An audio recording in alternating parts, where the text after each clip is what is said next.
Sandoval will have to plead his case in court. Until his court date, Sandoval had to agree to wear an ankle monitor to gain his release from the detention center. Sandoval, a junior at Savannah State, was MVP of this year's HBCU Baseball All-Star Game in Atlanta. No debates, no speculation, just the info you need. That's your KBLA Sports Minute. I'm Ray Richardson on KBLA Talk 1580. Let me put my hard hat on, go back outside, and see if these procrastination Crenshaw construction crews have shown up yet. I'm saving space for grace, but if these trucks don't show up soon, well, you already know. Destination Crenshaw, your time is up. With a KBLA Talk 1580 editorial, I'm Tavis Smiley. KBLA Talk 1580 and Bethesda Temple Church invite residents, churches, businesses, and community leaders along the Crenshaw corridor to join a vitally important community conversation Thursday, July 30th, 6:30 p.m. at Bethesda Temple Church, 4909 Crenshaw Boulevard. For years now, this community has been living with unkept promises and the devastating effects of the unfinished Destination Crenshaw construction project, leaving residents, businesses, and churches to deal with myriad problems, including the loss of parking, restricted access, traffic congestion, and a lack of emergency vehicle access when it matters most. For years now, Procrastination Crenshaw has directly contributed to the loss of customer revenue for local Black-owned businesses and, sadly, has forced the closure of some businesses along this 1.3-mile corridor. For years now, churches have been experiencing decreased attendance due to the elimination of parking, and social service programs for vulnerable fellow citizens have been altogether halted.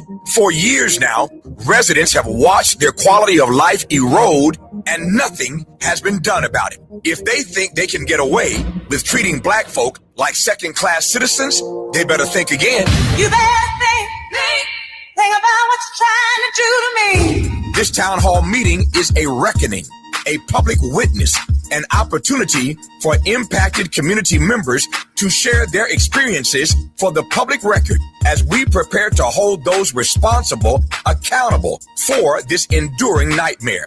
So please join us Thursday, July 30th, 6:30 p.m. at Bethesda Temple Church, 4909 Crenshaw Boulevard. This town hall meeting is free and open to the public, but registration is required at KBLA1580.com.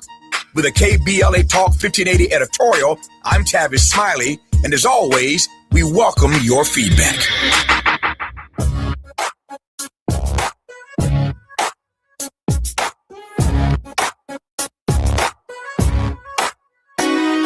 The Jesse Jackson Jr. Show. Oh, oh, oh, oh, oh, oh. The Jesse Jackson Jr. Show. Oh, oh, oh, oh, oh. The Jesse Jackson Jr. Show. Oh, oh, oh, oh, oh, oh. The Jesse Jackson Jr. Show. Oh, oh, oh, oh, oh. Come on and talk with me. Come on and listen to me. Come on and talk with me. Come on and listen to me. KBLA, Talk 1580, download the app.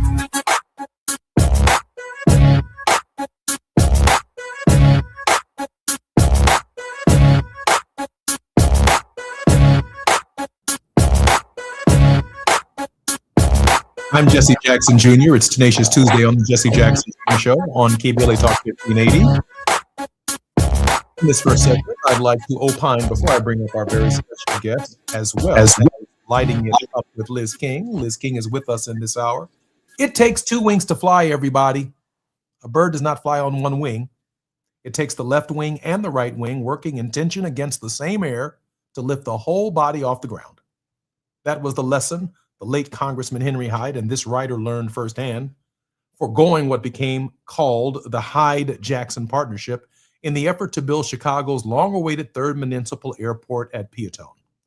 It was an improbable pairing on its face, a young African-American progressive representing the South Side and South Suburban District, starved for jobs and capital investment, joined forces with an older Anglo-conservative from Illinois' northwest suburbs, a man whose communities were already flourishing to the point that their very prosperity had become a political problem of its own. Congestion, and the need for regional balance. Hyde and Jackson did not agree on abortion, on taxes, on the proper size of government, but they agreed that the region needed to fly, and that meant both wings pulling in the same direction toward the same runway. That was Washington in an earlier era. It functioned, however, imperfectly because the wings themselves, however far apart, remained structurally attached to a shared body, the republic, its institutions, its willingness to trade.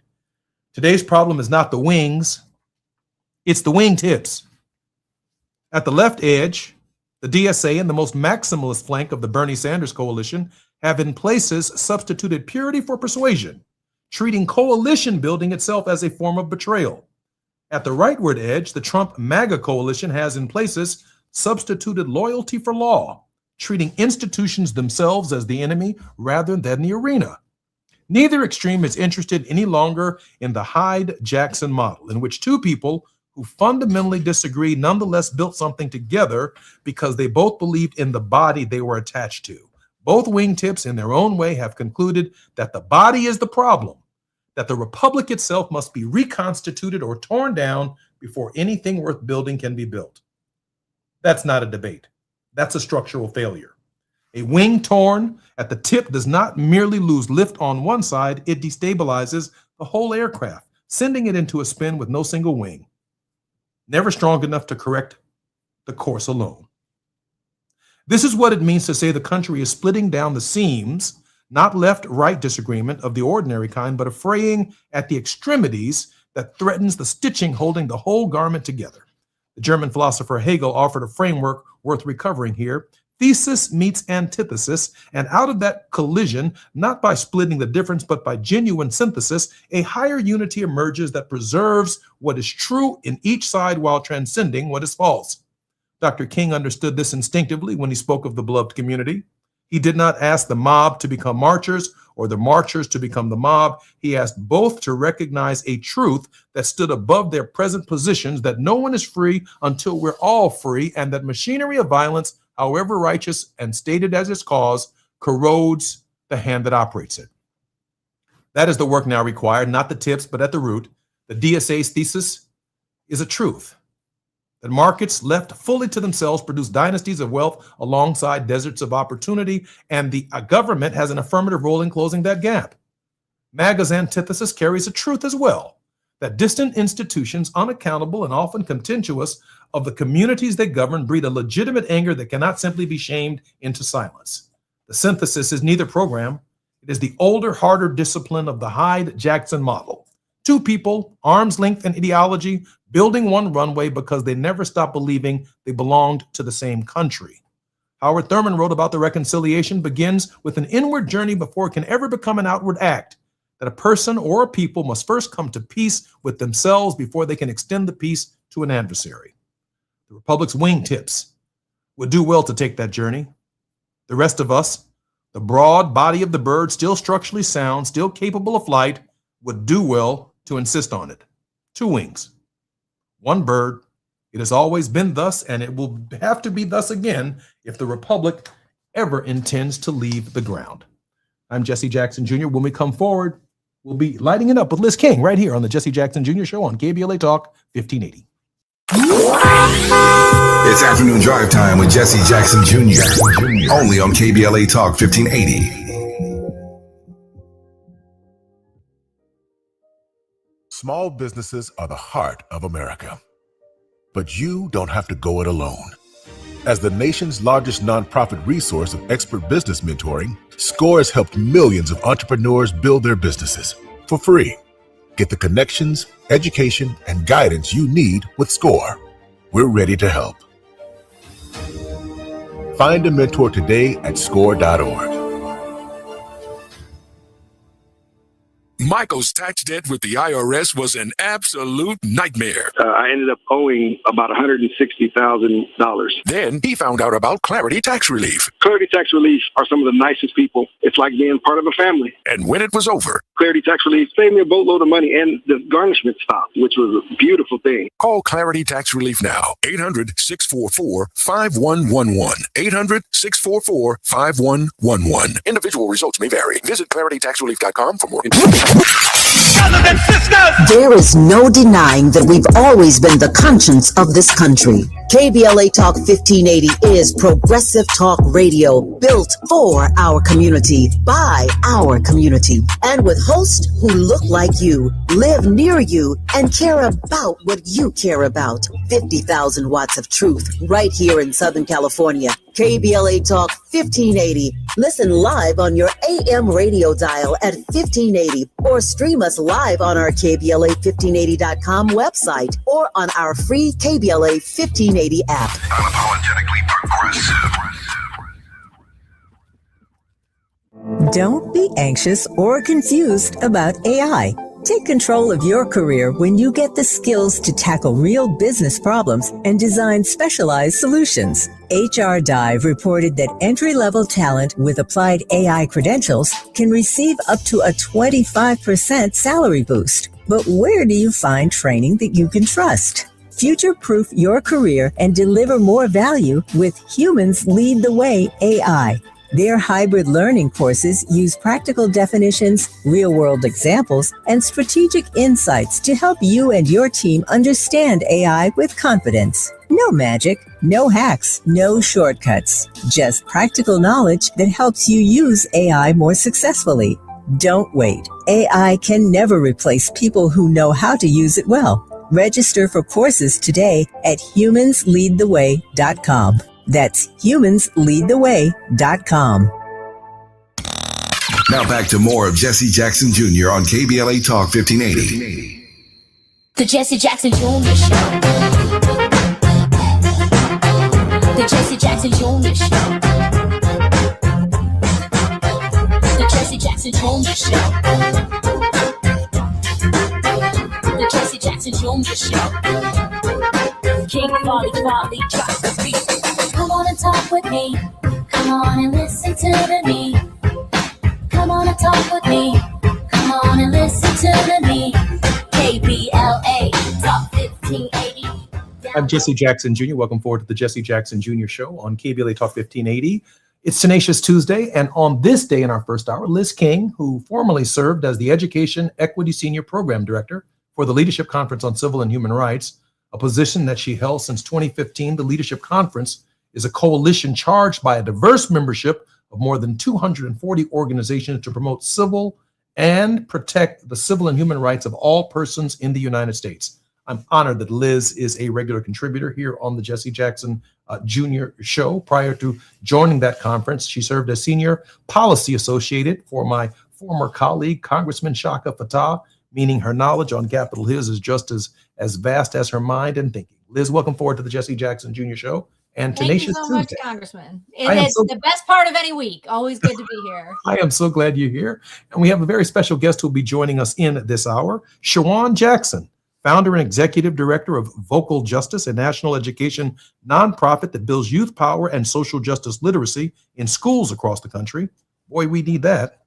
He teaches communication at Stanford's Graduate School of Business, where he works with MBA students and executives on the craft of persuasion, presence, and purpose-driven narratives. His work spans nonprofits and philanthropic organizations, and he doesn't shy away at all from the lens of racial participation and racial equity. Shawan, welcome forward to the Jesse Jackson Jr. Show. Thank you. I'm so glad that you're here. Liz, there's so much going on in the world. Liz, why don't I pitch this to you to get us started? Yeah, no, Congressman, I was just looking it up. It's 105 days until the midterms, and there is so much going on. I think, I know for folks on the West Coast, this life with wildfires has a weird routine typicalness to it. But we here in the DC area have been dealing with the wildfire smoke from Canada. And I think it is producing all of these metaphors with the fire. The sky is literally on fire. We are being reminded that there is no wall tall enough that will keep the smoke in your neighbor's yard out of your yard. And we are all connected. So I think we're seeing right now the Trump administration is trying to tariff its way out of wildfires. That's not how this works. I think we are on some level moving on from the madness around the reflecting pool and all of that. At the same time, we've got a canoeist who has been indicted. But the Iran war is officially a quagmire. These Democrats are out here eating their own. And I think part of what I was really excited about to have Shawan here is we're hearing these Democrats talk about, wringing their hands about, oh my gosh, how do we talk about poverty? How do we talk about economic inequality? It is inconceivable. I cannot imagine what it's like to go to a grocery store on my own because I have people for that. And what does it mean when you have a Democratic Party that is in so many ways owned by people who have no relationship with economic anxiety? And so Shawan works on a project that is about helping young people find their voice, tell their own stories, and talk about economic justice. And so what I hope we hear in the next 105 days is competing visions for an economically just future in the United States. Is that going to be the Democratic Socialists of America? Is that going to be MAGA? Is that going to be traditional Democrats? New Deal, the New Democrats and all of that. What is this going to look like? So there's a lot going on here in Washington and certainly around the country. And the big question is, are you better off than you were 2 years ago? I think the universe of people who can say that all have the same last name, and that is Trump. And so I'm really excited to talk to you today, Congressman, about what all of this, all that's going on. I didn't even mention the ridiculous morass that is the student loan system right now that's making it harder for people who pursued their dreams and economic opportunity to pay back that debt. So very glad to have Shawan on, very glad to be here and looking forward to the conversation. I am as well. Shawan, share with us in light of what Liz has just said, what that messaging looks like and what you're hearing out here in the field. Mm-hmm. Thank you all for having me. And Liz, I think your assessment on where we are right now and what the critical moment ahead is spot on. And I think what this means in terms of messaging is we really got to lean into keeping it real. I think what we're hearing from young people and across many age groups is they are tired of the abstract language, the elitism that tends to come from a lot of our politicians who, to Liz's point, are so removed from the day-to-day crises, frankly, that so many of our young people are facing. And if somebody can just speak plainly about what it means to have to make a choice between buying more medicine or getting more groceries for your family, and what it means to feel disillusioned with our political systems right now and wonder whether or not your vote is going to matter. If we can't speak directly to those issues from any political party, then I think you're going to continue to see trust amongst young people go down in our political systems. Brother Jackson, let me ask you a question. Is this a framework problem? Let's say that Henry Ford produces a vehicle called the car. Mm-hmm. Now, a left-wing person might be driving the car. A right-wing person might be driving the car. But the airbags need to be consistent. The seat belts need to be consistent. There's a framework, 4 wheels, a secure engine, a secure gas pump. The framework, is this a framework issue, or is this just a function of direction and a function of who's driving the vehicle?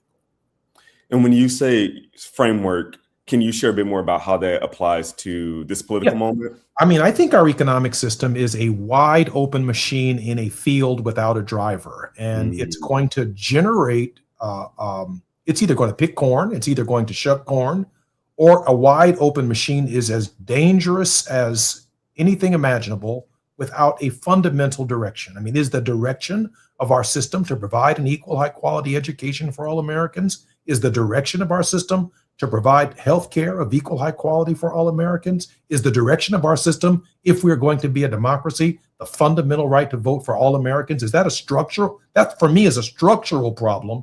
And I don't care if AOC is driving the car. I don't care who's driving the car, as long as the car is going in the direction that builds a more perfect union for all Americans. In that direction makes sense. But I'm concerned that we've given up on the idea that the car works at all. The car works at all. Yeah, and I mean, there's good reason why I think people question whether or not the car works at all. To continue your analogy, I think first and foremost, yes, if you talk to, I think the average American, they're going to agree that we need some type of system, right? Our existing political bodies who are going to move us towards increased affordability for everyone, for high quality education for our young people, to healthcare as a right for everyone. I think there is a lot of agreement on that. I think, though, that this is not just a question about making sure we have a really compelling vision. We need a trusted driver in that car. And what we've seen is that there are a lot of people who can speak what sounds like a really powerful message during a campaign season. And then when they're actually in that car, they're taking all types of detours that are not keeping us aligned on that North Star. And so naturally, people question, of course, if that car is still going to work. And so I am a big proponent, yes, in having a more compelling and concrete vision for where we want to take this country. But I do think we have to think very carefully about who our drivers are, who our messengers are, because this is a people sport at the end of the day. And if you don't trust who that individual is, then I think we lose everything. Liz, I remember AOC's voice when she first got elected to Congress. And at some point in time, after a few battles with Nancy Pelosi, AOC went through a period of quiet. It's almost like she had to recognize that this is a big institution that's like turning a battleship. And there was a time when I was in the Congress of the United States. I mean, I was a bad dude when I was running for Congress in 1995. I had all the idealism in the world, but in the final analysis, I had 3 people for every 1 job in my congressional district. And the example I used in my opine was that Henry Hyde had 3 jobs for every 1 person. So we were always driving, and we still are, from the south side of Chicago all the way to the northwest side of Chicago just to get to work. No one's fighting to come to our neighborhoods to get to work, and the imbalance is just stark. So it took 2 wings to fly. I had to hook up with Henry Hyde whether I wanted to or not. We had agreements on nothing, not abortion, not budget, not the direction of the government, not the direction of the car. But bro, listen, you've got your own set of problems. It's called urban sprawl. It's called people can't get sleep because of these aircraft flying over your communities. And we're begging for aircraft to come this way if we can build a new runway. Is that idea the idea that we can bring 2 wings together to move the country forward, a foregone conclusion that it's over? Or is it something that we should see some vision in? Because in the final analysis, Democrats regain control of the Congress. We're still going to have to work together to get something done. No, after you, Liz. No, I think the reality is the overwhelming majority of people in this country have more in common than they are different, no matter what else is true about them. And they are in the habit of working together to solve problems because that's how life works. We are currently thinking about this recent housing bill as a very clear example. I mean, you had Elizabeth Warren working with Senator Tim Scott. It's not that people don't know how to do this. It's not that they don't know how to come together. It's that the guy who's in charge said he wasn't going to put his name on the bill unless they promised to take the vote away from people. I mean, come on. I think the reality is that there are a lot of people who are willing to do this work There are also a lot of people, Wade Henderson always talks about the skunk in the dinner party. There are a lot of people who are out here polluting the atmosphere. There are a lot of people who are making it harder to work together. But there are people who are willing to do the work, willing to come together, willing to see the humanity in their opponent and to find a constructive path forward. The problem continues to be this president has no interest in that. And I think we have yet to figure out how do you move forward in that kind of context and in that environment. I keep thinking about Cornel West and the way that he talks about the problems of nihilism.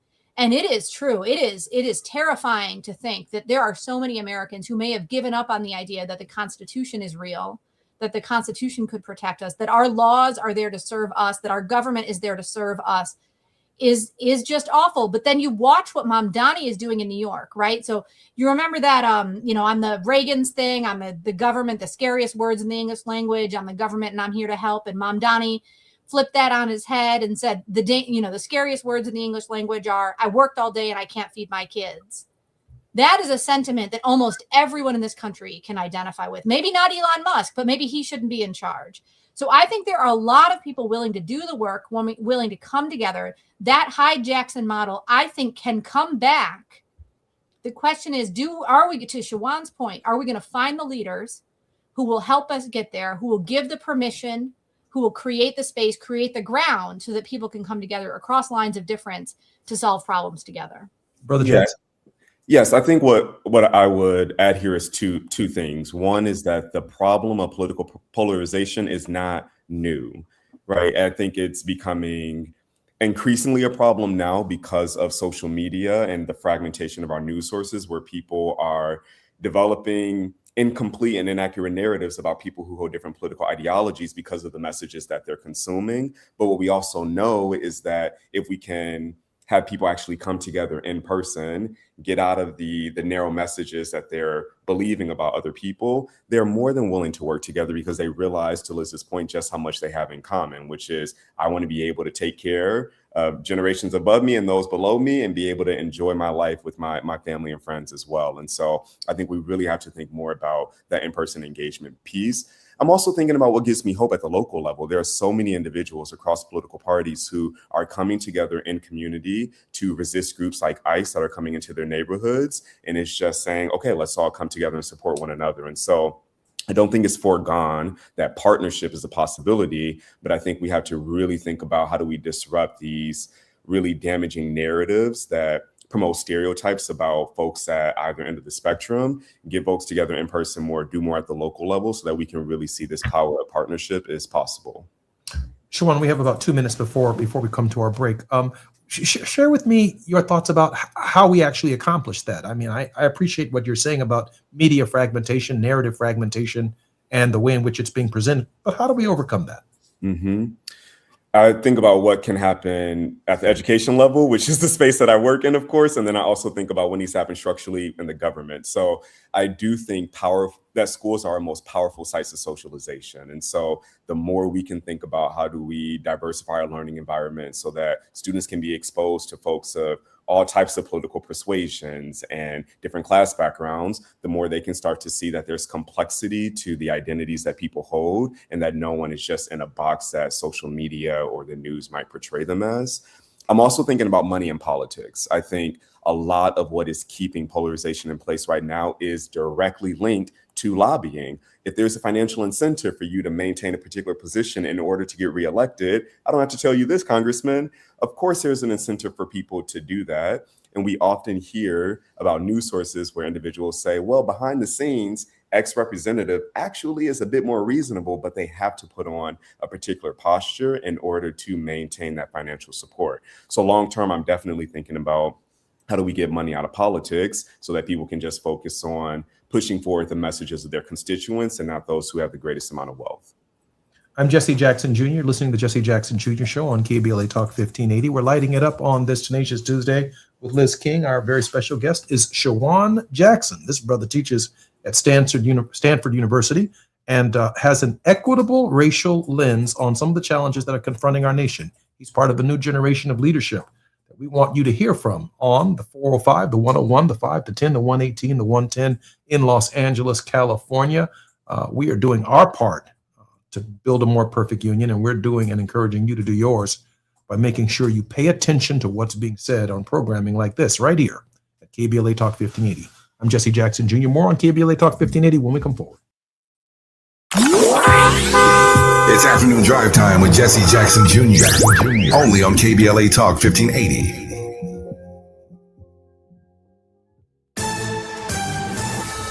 Esther Dillard with BIN News Now. Another soldier killed over the weekend during the conflict in Iran. This one identified as 30-year-old Sergeant Michael Emmanuel Swinton of Fayetteville, North Carolina. Pentagon officials say the black soldier was killed in action during a controlled detonation of a drone at Erbil Air Base in northern Iraq. Here's President Trump responding Monday on CNN. Well, we feel very badly, but those great people, those great patriots are out there fighting that Iran cannot have a nuclear weapon. Jury selection continues in a case involving a woman accused of calling a young child a racial slur in a Rochester, Minnesota playground. Opening statements are expected once the jury is selected. And civil rights activist, the Reverend Al Sharpton, announced a $50,000 reward for information leading to an arrest and conviction in the death of 18-year-old Nolan Wells. Get BIN News Now on demand 24/7 on the iHeartRadio app. For victims of drunk and drug driving, our grief is unique. But you are not alone. You always have a place at MAD. Call our 24-hour victim helpline at 877-MAD-HELP or visit mad.org. This is the KBLA Sports Minute with Ray Richardson. The immigration crackdown by the Trump administration has made its way to HBCU sports. Johan Sandoval, a star infielder for the baseball team at HBCU Savannah State University in Georgia, is free today after spending more than 2 weeks in detention at an ICE immigration facility in Batavia, New York. Sandoval, a native of the Dominican Republic, was detained by ICE agents after a traffic stop in New York City on July 3rd. Sandoval said he showed the agents a valid ID and proper immigration documentation. ICE officials claim Sandoval's student visa had expired. Sandoval will have to plead his case in court. Until his court date, Sandoval had to agree to wear an ankle monitor to gain his release from the detention center. Sandoval, a junior at Savannah State, was MVP of this year's HBCU Baseball All-Star Game in Atlanta. No debates, no speculation, just the info you need. That's your KBLA Sports Minute. I'm Ray Richardson on KBLA Talk 1580.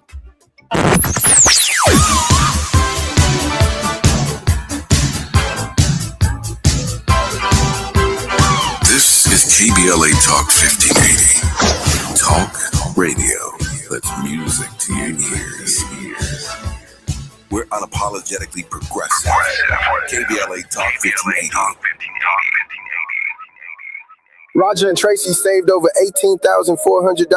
Cynthia was recovering from a family tragedy and saved over $10,300. If you are drowning in debt, then call Debt Blue. Debt Blue is a professional debt negotiation firm with over 20 years of experience helping people pay back a fraction of what they owe. Learn how to cut your debt up to half or maybe more. Be debt-free in 24 to 48 months, even with bad credit. With an A+ rating from the BBB, you can rest easy knowing Debt Blue is going to deliver guaranteed debt reduction. Debt Blue offers a success guarantee. You pay nothing unless your debt is reduced or completely resolved. That's right. You save money or it's free. Call now for significant debt relief and a free consultation. 800-200-8879. That's 800-200-8879. You don't have to declare bankruptcy. This program works if you owe $10,000, $20,000, or even $100,000 in debt. Call for your free consultation today. 800-200-8879. That's 800-200-8879. Did you know the Crenshaw Corridor now offers free public Wi-Fi? Thanks to Destination Crenshaw in the city of Los Angeles, staying connected is easier than ever. Whether you're checking email, applying for jobs, doing homework, or supporting your local business, free internet access is now available along the corridor because everyone deserves the opportunity to connect, learn, and grow. To find Wi-Fi locations and learn more, visit www.getconnected.lacity.gov. Oh no! Straight the roof down. Oh, look at time. Please, God, save us. Save our house. Please, God, please. At KBLA Talk 1580, we haven't forgotten what happened Tuesday, January 7th, 2025. The trauma, processing the loss of our home. How do we address the compounding effect of the fire now more than 18 months later? I noticed one of my 3 children engaged in self-harm who hasn't been able to articulate the challenges that they've had since the fire. And 4 out of the 5 folks in our household are in therapy. 1 is not. And the one that's not is the one who I noticed with some marks on their person. This isn't okay. You need to talk to someone. Black Historical Memory keeps alive the stories and struggles of everyday people and communities. Black Historical Memory preserves truths that others attempt to erase, minimize, or distort. Black Historical Memory prevents history from repeating its worst chapters. At KBLA Talk 1580, we will never forget. Tune into Conversation Live, Altadena Rising with James Farr, weekends on KBLA Talk 1580. 1580.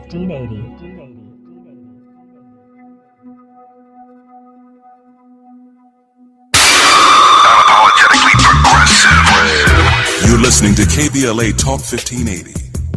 We don't tell you what to think, just what to think about. You know him, you trust him, and now the whole nation is taking notice. Talkers Magazine, the Bible of talk radio, has ranked Tavis Smiley number 14 on their prestigious Heavy 100 list. 100 voices, the most important in all of talk radio. Tavis has moved from number 45 to number 33 to number 16, and now he's in the top 15, right here on your station. His is one of the most trusted, credible, and reliable voices in broadcast media today. Straight, no chaser, always. Tavis brings you the conversations that matter, the newsmakers, the truth tellers, the voices that don't get heard anywhere else. Weekdays on this station. This is what it sounds like when your community has a seat at the table. You're listening to Jesse Jackson Jr. on KBLA Talk 1580. The Jesse Jackson Jr. Show.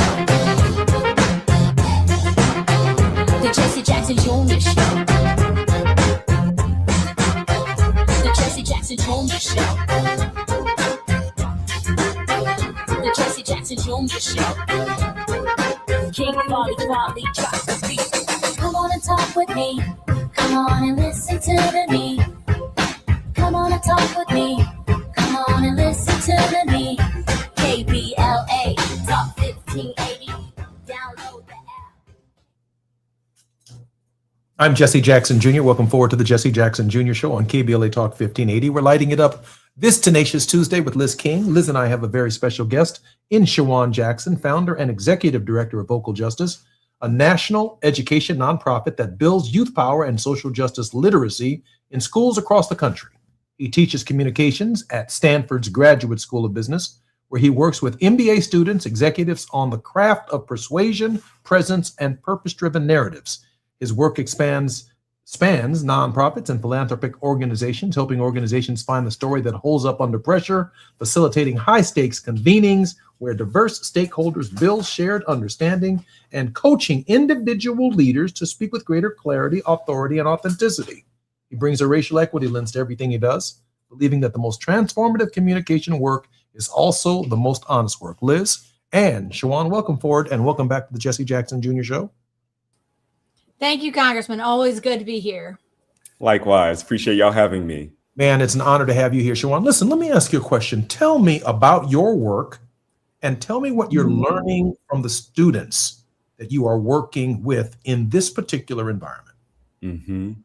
For context, we are a national education nonprofit that really focuses on the power of storytelling for social change. We have a 30 lesson plan curriculum that we provide to middle and high school teachers that equips their students to identify their authentic perspectives on social issues and learn how to communicate that with a lot of power. And we've been working with young people across the country for many years now. First pilot was back in 2019. And I think what we are learning from our young people is just how hungry they are to actually do a lot of social change work. There is a stereotype out there that young people are disillusioned with politics and therefore don't want to do anything.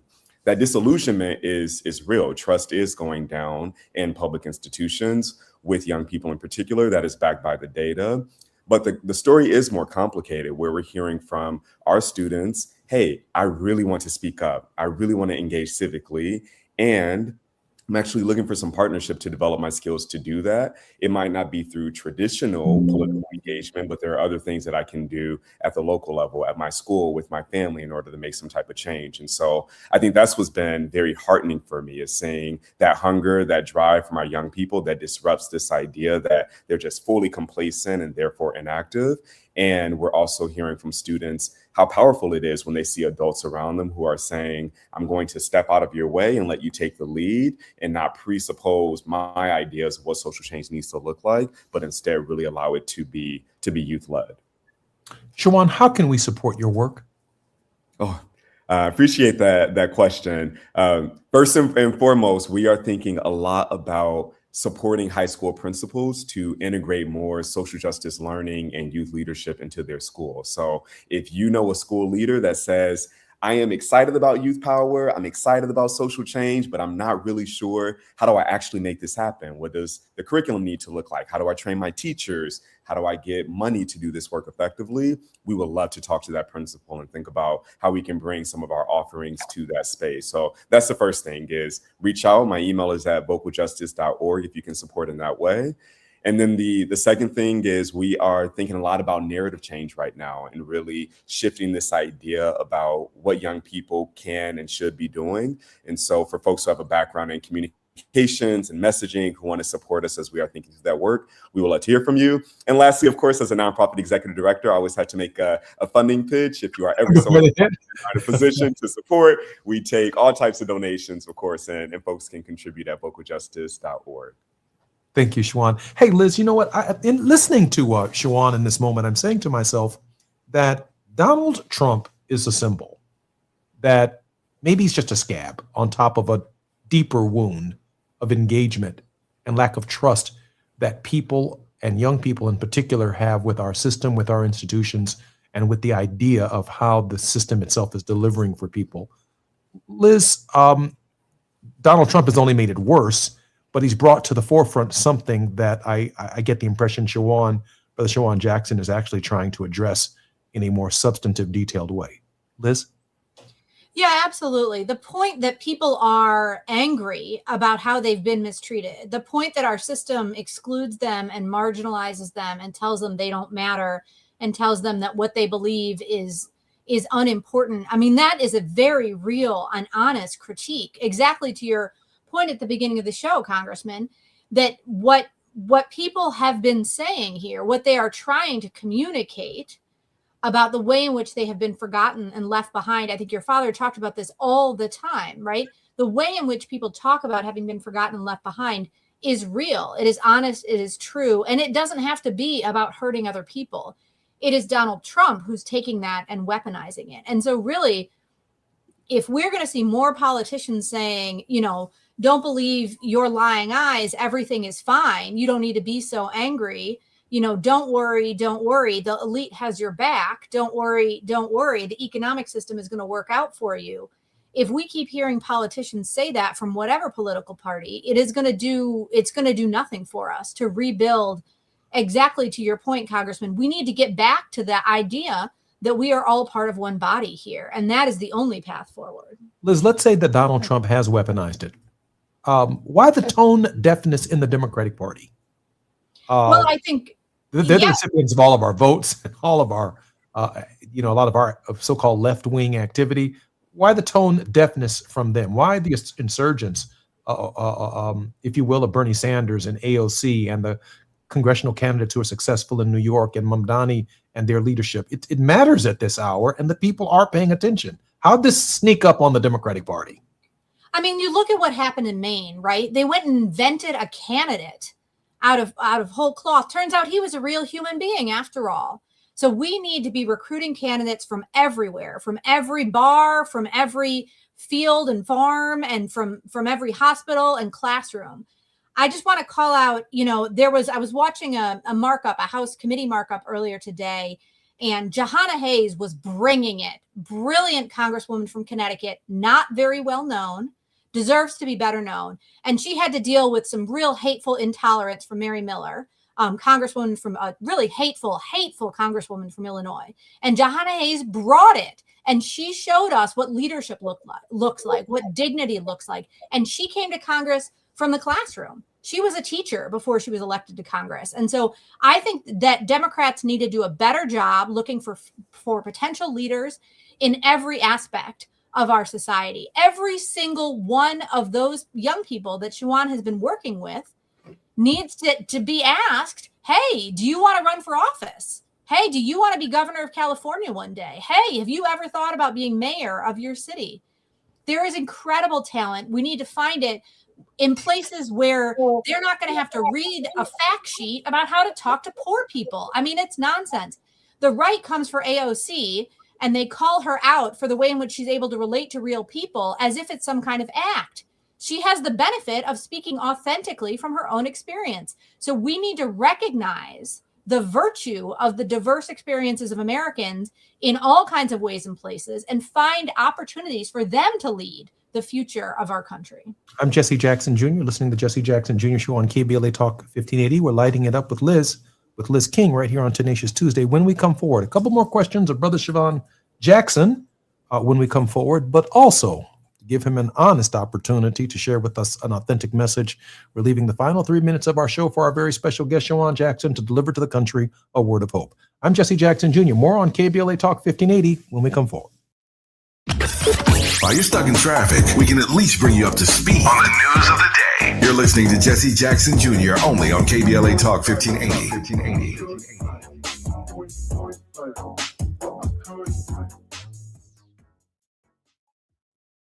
Listen up, KBLA delegation. We have something you need to hear. Right now, you may qualify for low-cost home internet. And we're not talking about a catch. This is real.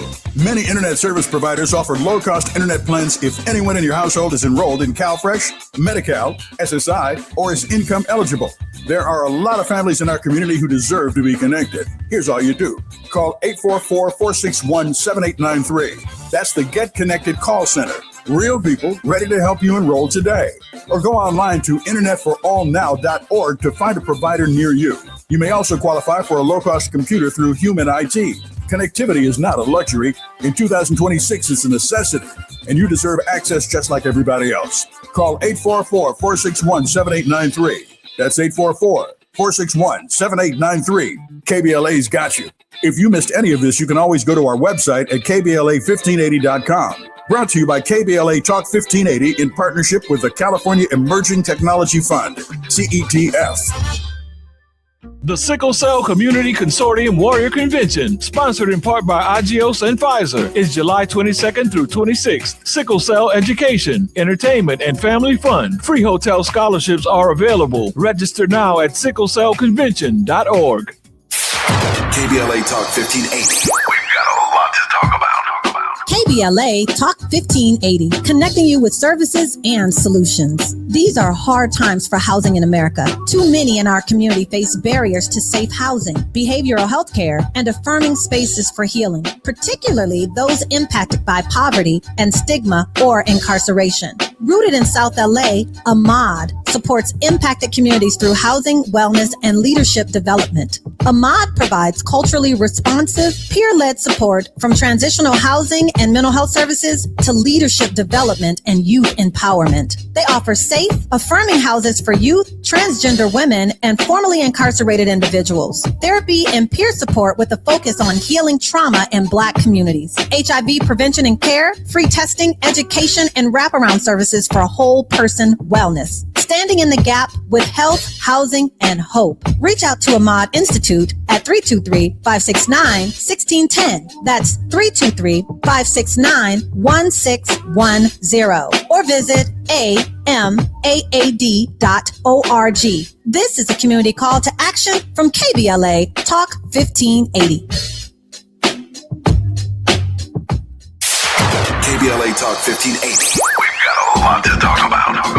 KBLA Talk 1580 joins you in standing for voting rights. The midterm election campaign season is here now. The 2028 presidential election is right around the corner. When We All Vote is a leading national nonpartisan initiative on a mission to to change the culture around voting and to increase participation in each and every election by helping to close the race and age gap. Created by Michelle Obama, When We All Vote brings together individuals, institutions, brands, and organizations to register new voters across the country and advance civic education for the entire family and voters of every age to build an informed and engaged electorate for today and generations to come. When We All Vote empowers their supporters and volunteers to take action through voting, advocating for their rights, and holding their elected officials accountable. It's all in for 2026 and 2028. Please visit whenweallvote.org to stand up for your rights, voting rights. This is a community call to action from KBLA Talk 1580. If you have unfiled taxes or are in debt to the IRS, this is important news. Did you know the IRS has programs specifically designed to help people struggling with tax debt? Powerful tax assistance programs that can save you thousands if you qualify. No one knows these programs better than the experts at Optima Tax Relief, America's most trusted tax resolution firm. A-rated by the Better Business Bureau, their award-winning tax attorneys and licensed professionals have resolved over $3 billion of tax debt for their clients. One call to Optima can start the process, helping to put an end to your worries about wage garnishment, asset seizure, and other aggressive IRS actions. Find the best options to solve your tax problems. Call the experts at Optima Tax Relief today for a free consultation. Call 800-919-9077. 800-919-9077. 800-919-9077. Optima Tax Relief. Some restrictions apply. For complete details, please visit OptimaTaxRelief.com. Now back to more of Jesse Jackson Jr. on KBLA Talk 1580. The Jesse Jackson Jr. Show. The Jesse Jackson Jr. Show. The Jesse Jackson Jr. Show. The Jesse Jackson Jr. Show. King Volley, drop the beat. Come on and talk with me. Come on and listen to me. Come on and talk with me. Come on and listen to me. KBLA Talk 1580. Download the app. I'm Jesse Jackson Jr. Welcome forward to the Jesse Jackson Jr. Show. We're lighting it up with Liz King, and I'm so grateful that Liz has introduced me today and brought Shawan Jackson, founder and executive director of Vocal Justice, to our program. Liz, to you and to Shawan, I hope Shawan is a regular guest on our program and is willing to come back. Liz, let me ask you this question, but let me ask this question of Shawan, because I think Liz closed on an important point and Shawan did not get a chance to respond. Generationally, Shawan, there was a generation that was asked by a president of the United States, ask not what your country can do for you, but what you can do for your country. Do you sense, and I'm 61 years old, and so I have to get some feedback from those of you who are a little bit younger than I am, that this generation, based upon what you're experiencing, are responding to that call?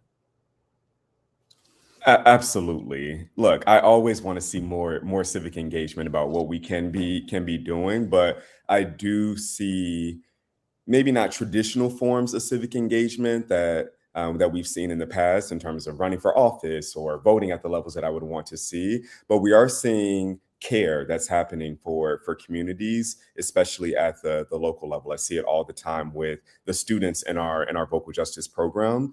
So there's still a lot more to do, but I actually have a lot of hope based on the actions that we're seeing today. I think about some of the students that we have, for example, in outside of Atlanta, Georgia, many of whom are undocumented youth who put together an event in their community to talk about food deserts and how they can promote more nutrition in their communities, or a group of students in New York that we supported this past year who said, we want to help more students be able to think about their college and career pathways, and we're going to use AI as a way that can support some of our students. And so there's definitely pockets of action that's happening. I think the opportunity is for more of that to happen within our political systems. I have a huge sadness that I hold about the fact that so many people don't want to run for office because they don't think that our political systems are going to make any change. And I understand where that critique comes from, because we have seen very little impactful change that has happened from our elected representatives. But I think there is opportunity for us to translate that energy that's happening outside of those political systems and get some of those young people and other folks to say, okay, how can I bring some of that real energy and hope to our government? Liz, I'm going to allow you the opportunity to respond. Let's try and save a few minutes for Brother Shawan's word of hope at the end. Liz? Yeah, I think Shawan's example and reminder that civic engagement can look all kinds of ways. And what matters most is that you raise your voice and that you get involved. And whether that is looking out for your neighbor who isn't able to pay the bills this month, or looking out for your neighbor, as I did earlier today, when ICE rolls up on your neighborhood, or looking out for your neighbor who just needs something to do after school, that every one of us can serve our neighbor. Every one of us can build a beloved community together. And every one of us can be part of a two-winged bird that actually can fly with that level of cohesion. And so, yeah, absolutely. Everything that Shawan just said, there's so many opportunities to serve, and anyone can be great because anyone can serve. Liz, wait a second now. You don't make news ending the program by telling us ICE pulled up on your neighborhood today. Is that what happened?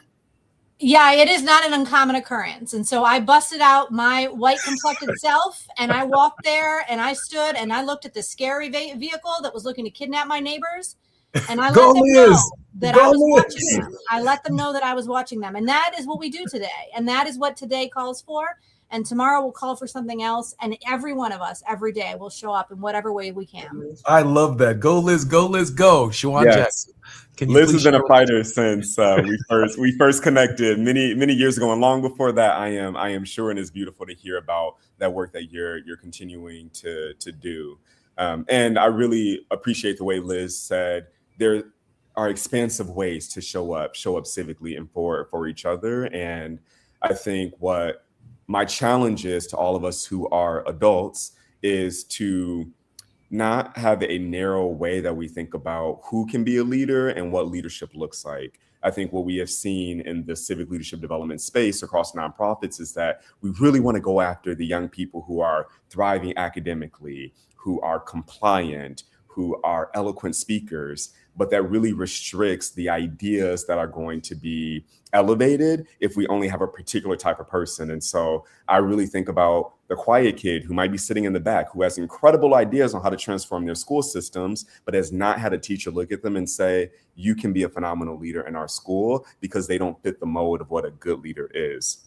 I also think about how our elected officials don't have to be someone who went to law school and speak a certain way, but could really be someone who intimately understands the issues that their community is facing, is going to keep it real with folks about what the opportunities are and what the shortcomings are, and will constantly engage with their constituents to realize their visions for equity. And so that doesn't require any particular race or ethnicity or gender or pedigree. It requires people who have that deep compassion and commitment to making change. And so that is my final ask to everyone who is listening again, is to really think expansively about what leadership can look like and how we can show up for one another, which I think instills and maintains a level of hope that can get us through the literal and metaphorical fires that we are dealing with today.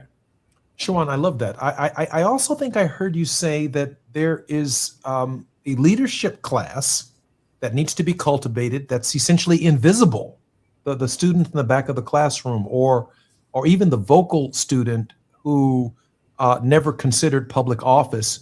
I guess on the question of the content of their faith, and I know we don't have much time, on the content of their faith, do they see themselves as being the change that they desire in the world, to the extent that while the entire political system may be astray, that they themselves can be the force that brings the good to the entire system and actually generate a new generation of people who are more inspired to public service? Some certainly do. I've been inspired by how many young adults are running for office and gaining a lot of traction on the progressive side. But unfortunately, many young people do not view themselves that way. We are all products of our environment. And as much as we can try to tell ourselves, I am confident, I am powerful, I can make a change, we need adults around us. We need communities that are going to elevate the power that we might not see ourselves. And so I think it's incumbent not just on young people to shift their internal narratives, but everyone around them to really say, you have incredible power. I am going to champion that authentically. And ultimately, I'm going to get out of the way so that you can make the change that you know this world needs. Shawan, thank you for being our guest today. Thank you for having me. It was a pleasure. Liz, thank you for lighting it up. Thank you, Congressman. Always wonderful. Liz, I love you much, and there's nothing you can do about it. And thank you very much for bringing Shawan Jackson to our program. I'm Jesse Jackson Jr. It's Tenacious Tuesday. Up next, Barbara Arnwine right here. Put your seatbelt on. We're going to be on the grind with Barbara Arnwine in just a moment. KBLA 1580 Santa Monica. I'm Esther Dillard with BIN News Now. Another soldier killed over the weekend during the conflict in Iran. This one identified as 30-year-old Sergeant Michael Emmanuel Swinton of Fayetteville, North Carolina. Pentagon officials say the black soldier was killed in action during a controlled detonation of a drone at Erbil Air Base in northern Iraq. Here's President Trump responding Monday on CNN. Well, we feel very badly, but those great people, those great patriots are out there fighting that Iran cannot have a nuclear weapon. Jury selection continues in a case involving a woman accused of calling a young child a racial slur in a Rochester, Minnesota playground. Opening statements are expected once the jury is selected. And civil rights activist, the Reverend Al Sharpton, announced a $50,000 reward for information leading to an arrest and conviction in the death of 18-year-old Nolan Wells. Get BIN News Now on demand 24/7 on the iHeartRadio app. For victims of drunk and drug driving, our grief is unique. But you are not alone. You always have a place at MAD. Call our 24-hour victim helpline at 877-MAD-HELP or visit mad.org. This is the KBLA Sports Minute with Ray Richardson. The immigration crackdown by the Trump administration has made its way to HBCU sports.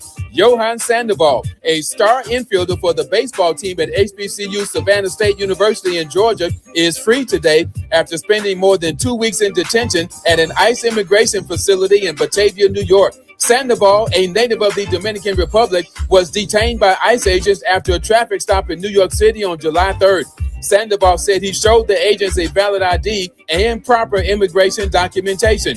ICE officials claim Sandoval's student visa had expired. Sandoval will have to plead his case in court. Until his court date, Sandoval had to agree to wear an ankle monitor to gain his release from the detention center. Sandoval, a junior at Savannah State, was MVP of this year's HBCU Baseball All-Star Game in Atlanta. No debates, no speculation, just the info you need. That's your KBLA Sports Minute. I'm Ray Richardson on KBLA Talk 1580. Let me put my hard hat on, go back outside, and see if these procrastination Crenshaw construction crews have shown up yet. I'm saving space for grace, but if these trucks don't show up soon, well, you already know. Destination Crenshaw, your time is up. With a KBLA Talk 1580 editorial, I'm Tavis Smiley. KBLA Talk 1580 and Bethesda Temple Church invite residents, churches, businesses, and community leaders along the Crenshaw corridor to join a vitally important community conversation Thursday, July 30th, 6:30 p.m. at Bethesda Temple Church, 4909 Crenshaw Boulevard.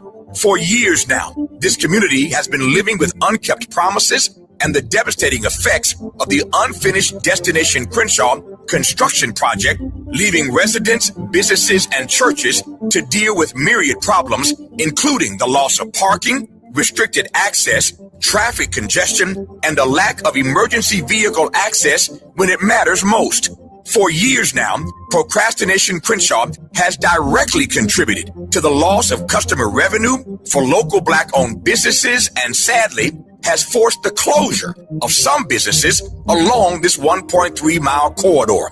For years now, churches have been experiencing decreased attendance due to the elimination of parking, and social service programs for vulnerable fellow citizens have been altogether halted. For years now, residents have watched their quality of life erode, and nothing has been done about it. If they think they can get away with treating Black folk like second-class citizens, they better think again. You better think about what you're trying to do to me. This town hall meeting is a reckoning, a public witness, an opportunity for impacted community members to share their experiences for the public record as we prepare to hold those responsible accountable for this enduring nightmare. So please join us Thursday, July 30th, 6:30 p.m. at Bethesda Temple Church, 4909 Crenshaw Boulevard. This town hall meeting is free and open to the public, but registration is required at KBLA1580.com. With a KBLA Talk 1580 editorial, I'm Tavis Smiley, and as always, we welcome your feedback.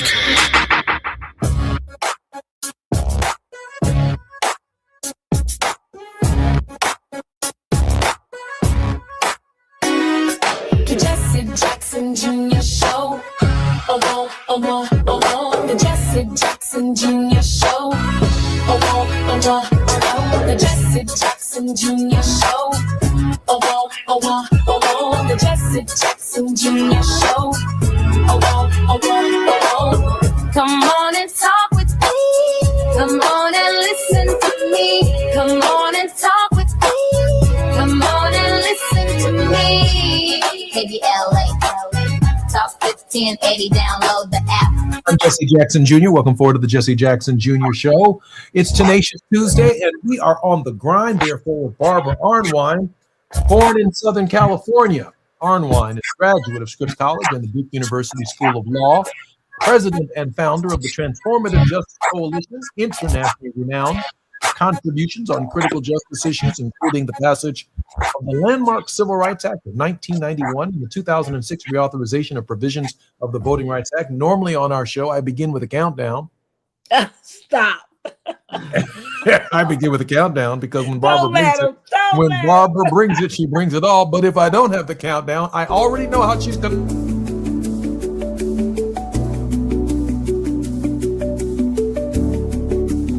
22, 21, 20, 10, 9, 8. Hey, and then if I don't have my countdown ready, Barbara says, folks. Barbara, we're on the grind with you for the next hour. Barbara, your thoughts. It's great to be here. And I just want to start off with a shout out to everyone who has been paying attention to the Nolan Wells case. I want to thank the offers by not only Al Sharpton, but that were matched by others that has now created a $100,000 fund for information on what happened. We know that the story doesn't make sense.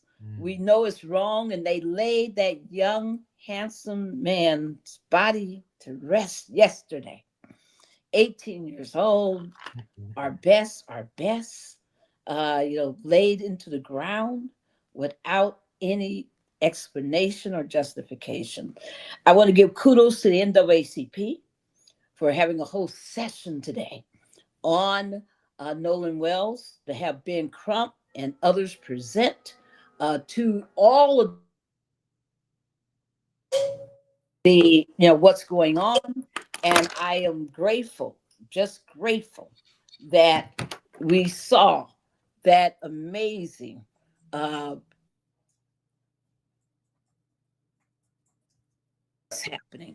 And, people just forget that families, when they're in crisis, like we talked last week to Carmen Bolden, the mother of Jelani Day, I was with Ahmaud Arbery's father, Marcus Arbery, this Saturday. People forget. It's devastating. I have worked for years with Professor on the what we call the Say Her Name campaign. And we have helped, and worked with scores, more than a score of moms and family members whose loved daughters were killed by either police, mostly by police. And what we found is, Jesse, what I've seen, which is devastating, is I've seen a lot of family members just the tragedy. They can't take the senselessness of it. They can't take the lack of answers. They can't take the grief. And I have had to bury family members after their loved ones were destroyed. Folks, this is serious. We have to do everything in our power to get righteous justice answers. Every time, how many of you see on your social media all of these stories, these ghost stories living for all the people who were killed by police?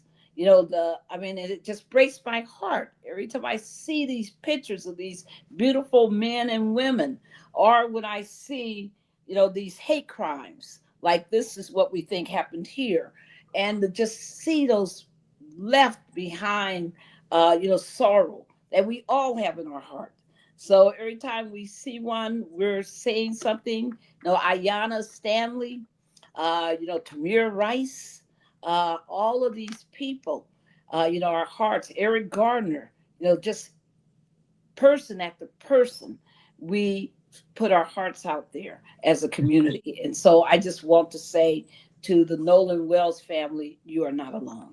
Barbara, I think along with the KBLA family, we join you in our sincerest condolences to the Nolan Wells family. And I am so grateful, since Brown versus the Board of Education and since the death of Emmett Till, that Black people are actually in a position to put a bounty out there. $100,000. Negroes putting a bounty on some information. Did you hear that? That's and not only put a bounty, paid all the funeral expenses. Oh yeah, we are in a position. No GoFundMe. But I do have a question. I do have a question. I know we got to come forward because the time is up in this segment. But I got to say this: it's just amazing that there's Negroes still left in Mississippi. Give it all the hate. There's been enough terror down there for us to have just packed up and left. I'm Jesse Jackson Jr. More on KBLA Talk 1580 with Barbara Arnwine. We're right here on the grind when we come forward. It's afternoon drive time with Jesse Jackson Jr. Only on KBLA Talk 1580.